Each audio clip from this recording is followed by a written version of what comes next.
you'll find games that were originally like $5 in general, and then you'll see the price goes from here to way up there at like 60, $70, Yeah. but now it's on sale for like $5 Oh, yeah. to make it look like a really good deal.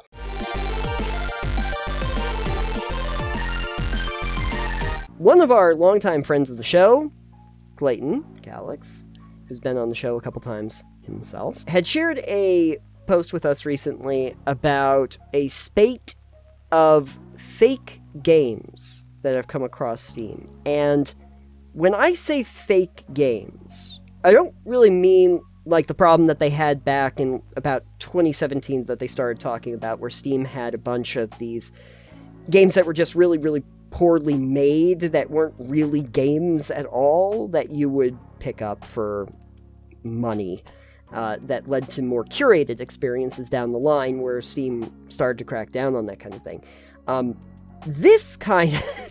What's happening here is games that are in many ways mimicking, to get back to our last story, games that are previously existing, and specifically 3 games that are very, very popular at the moment: Pal World, Helldivers 2, and Escape from Tarkov. And the way that this works is that the developers of these other games would basically model all the screenshots and the names of their games to look exactly like those pre-existing games. Yeah. It's very interesting. Last Epoch apparently was also part of this. See, the thing about that is Steam doesn't really like it when you copy another game exactly like that, and they tend to remove your game very fast. Well, the interesting thing about it is that if you had then downloaded the game and played it, it's nothing like the game that it said it was copying. They're just making it appear the same way until you download it and find out that you're playing a completely different game.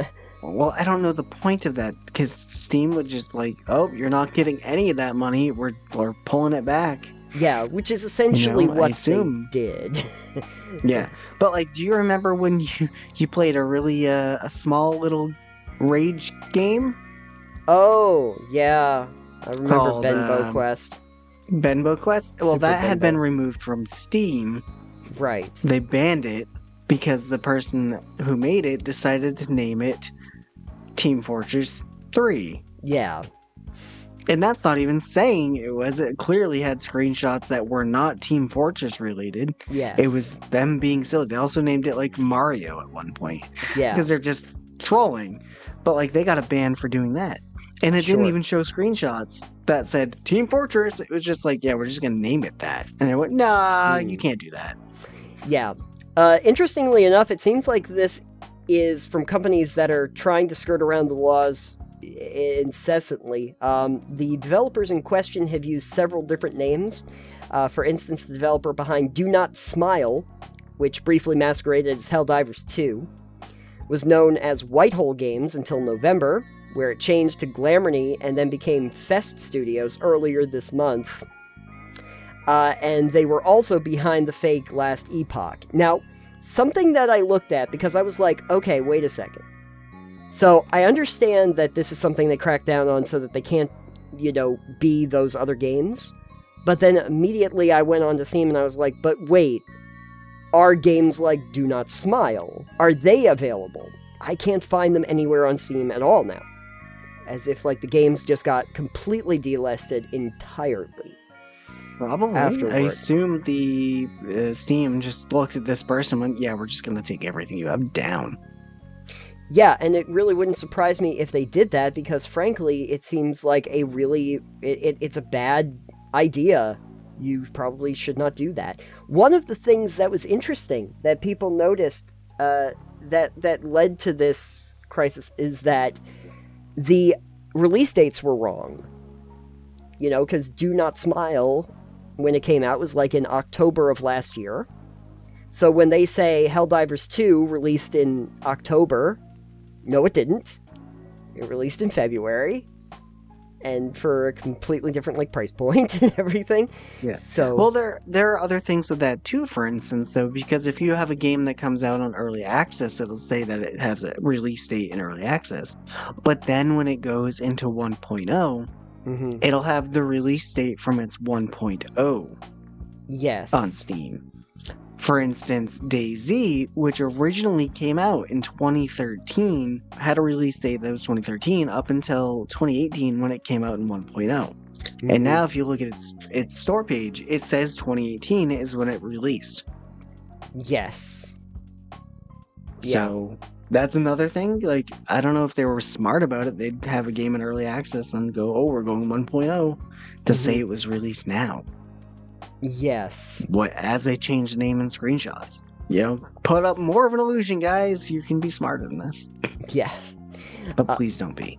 Yeah. It was not just Do Not Smile. The other one that was the imposter game was apparently Figurality from a Soul on Board studio. So, but I looked those two up. I looked up Do Not Smile and looked up Figurality. I even looked on the choices that I don't normally look at, the ones that I usually remove from my search results. I tried looking by both ones that are pertinent, and also I just went through the lists based on just name. And I couldn't find anything about either of those games now, under anything. I also did look just to see if there were any other versions of a Helldivers 2 currently, or a Pal World, or any of those, and it doesn't look like they are. I think that they're probably monitoring that situation a lot more now, so hopefully you won't incur those on these games if you go looking at Steam. But I think it's important that gamers be aware that stuff like this is being pulled. As a consumer, you want to be aware of that, and be aware of dates of release is really important. And also, know that there is a return period, and you want to make sure to tell people that this game is not the game. Yeah. I know a little bit earlier you mentioned like the curators you have on Steam who can be like, yeah, this is a real game. Right. The problem is that some of those are shady people too. Like, I don't know what it takes to be a curator on Steam, and I generally don't look at them or care about them myself. But I was watching a video the other week. Somebody was looking into that. They're like, hey, I've just like noticed that some of my Steam keys were used or like, purchased essentially, but not through me. I didn't get any money for it, which means it wasn't purchased through Steam, because the creator would get money if it was purchased through Steam. And so they looked it up, and as a person making a game, you get, you can track down where your codes came from to see if they're legit, I guess, which is good. But they found out that a lot of a bunch of the codes that their game had, people had used to get their game, were from like a site like G2A, and they never gave codes to G2A, and G2A never paid for their codes. So they tracked down where the codes came from. For instance, they bought their own game on G2A, and then they went, hey, G2A, I've tracked down where these codes came from. These aren't legit. And they're like, went through a whole process with it. Turns out they had gone to like a con or something like that and just given away codes to people, and like they had a bunch of codes they were like giving away review copies or just like sample copies, to people. Because small game dev, it's a way to get your name out there. Apparently some of the curators on Steam, they'd be like, hey, could I get a review code for your game and I'll review it and whatever, and they're like, oh yeah, hand out a code. But apparently these people will typically ask for like a couple codes so they can do like giveaways or something like that, allegedly. And well, yes, they did review your game. They took the other codes that you gave them and sold them over to G2A. So that's a thing. This also, don't buy key resellers. Don't do that. No. But the other thing is that I watched these. There's a whole other diatribe we can get to about this, but there are videos on YouTube where people go into finding the worst games on Steam. There's a lot of videos about them, and a lot of people who do those. But some of these people go in and they're like, yeah, we're going to try and find like the worst of the worst. And so some of these people will find games that are like $60, 10 reviews, 5 reviews, whatever. $80, $100. And they're like, how does this game cost $100? Why does it have 10 positive reviews? And they'll check it out, and it will just be a sting pile of shit. Right. Well, it turns out a way you can launder money essentially through Steam is you can take a game, put it up on like a key reseller, and a lot of these will require that the game is in good standing with like at least positive reviews. Like on Steam, like you actually have to have a verifiable, this has been a game that is whatever, and be positively reviewed. And then they'll sell it. They'll be like, hey, I need like 10 people to comment on it. Here's like 10 codes to my friends to do, or just even the team. Just like, or even fake Steam accounts. And just go, positive reviews, just copy pasted reviews, and they sell their keys off. And then people will buy these bundles of keys and get like 3 of the keys for this game, and they'll get money for it. And then the other thing is, when you watch price history of games, you'll find games that were originally like $5 in general, and then you'll see the price goes from here to way up there at like $60-$70. Yeah. But now it's on sale for like $5. Oh, yeah. To make it look like a really good deal. Yeah, I think that there's a rule that you can't do that. I think that there's actually... Now there is, probably. Right, well, because it's artificial price inflation is what essentially it becomes. That occasionally even happens at retail outlets, where they will say, they'll say, oh yeah, no, it's totally on sale for the same price that we normally would sell for regardless. Yeah, you and I both worked retail long enough where we know that it goes, oh, this is on clearance, and you pull the tag back, and it's like, ooh, look at that, same price. Yeah, exactly. It's not uncommon to see.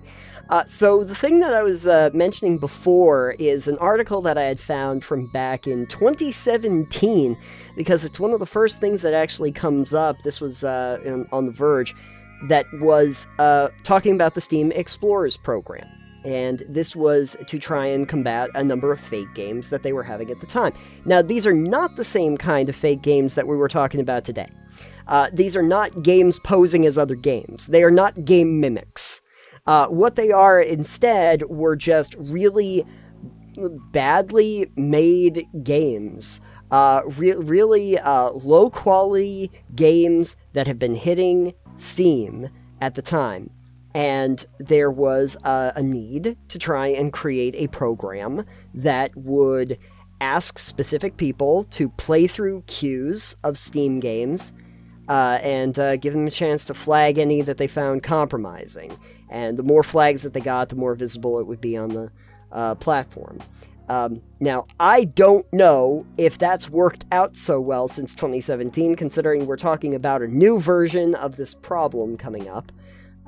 But I have noticed that in recent days, do you usually do like the Discover queue for Steam? When I'm bored. When you're bored? And I usually ignore a lot of games.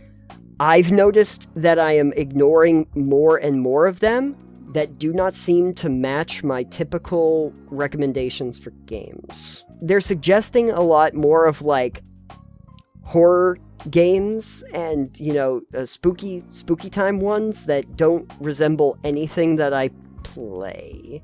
Yeah, well, a lot of those have been popping up with the, like, backroom stuff going on, and liminal space stuff. Yeah. Which I'm personally, like, a fan of them aesthetically. Yeah. Like, I think the backrooms is cool, I think the liminal spaces are really cool, but, like... Yeah. Come on, I don't need 5,000 backroom fucking games that look all the same. And a lot, hell? and of course, it's not enough for them to kind of go, let's create a liminal space game. They then have to, like, say, oh, we're gonna put monsters in it, and they're gonna jump out at you and chase you around the hallways and the back rooms. And it's like, okay, I don't want to do that. I don't. They're all the same. Play that. It's people have taken the concept and they've gone. Because the Kane Pixel series on the backrooms got huge, and they took the series and they went, this is great, I could make a game out of it. And then they went, we're gonna make these really low effort backrooms games and then sell them for like $10. Yes. Because all the horror YouTubers are gonna play them, just like they play all the shitty mascot horror games. Yeah, exactly. But I have personally noticed that the Steam recommendations don't seem to be as good as they used to. I at least felt like they were based on other things that I've played or given positive reviews to, and recently it's like, these have nothing to do with anything. Why are you giving me dating sims when I literally haven't, like, I specifically delist most dating sims, or so that I don't it's even see because them? you occasionally do play a dating sim. It's, damn you, Kaichu. You probably What screwed you up need my... to do is you need to make an alternate Steam account for these dating sims and then get them off your other account. Yeah, I'm gonna just call it Nathan Chu. Saichu. Nathan Dates. Yeah, it's gonna be my Saichu account. Yeah, your Sidadium. Yeah. Sai-Wu. On that note. Anyway, this has been your public service announcement for today, that sometimes apparently there's these companies that want to pose their games that are not very popular as popular games to try and get you to buy them. Which is, if you notice it and you do see one pop up, please let people know. Flag it as not a real thing. And definitely request a refund, which they should give you swiftly. So with that being said, let us know in the comments down below if you have encountered a fake game of any stripe and what happened with it. Because there's been a few different types over the years that we've mentioned here on the show.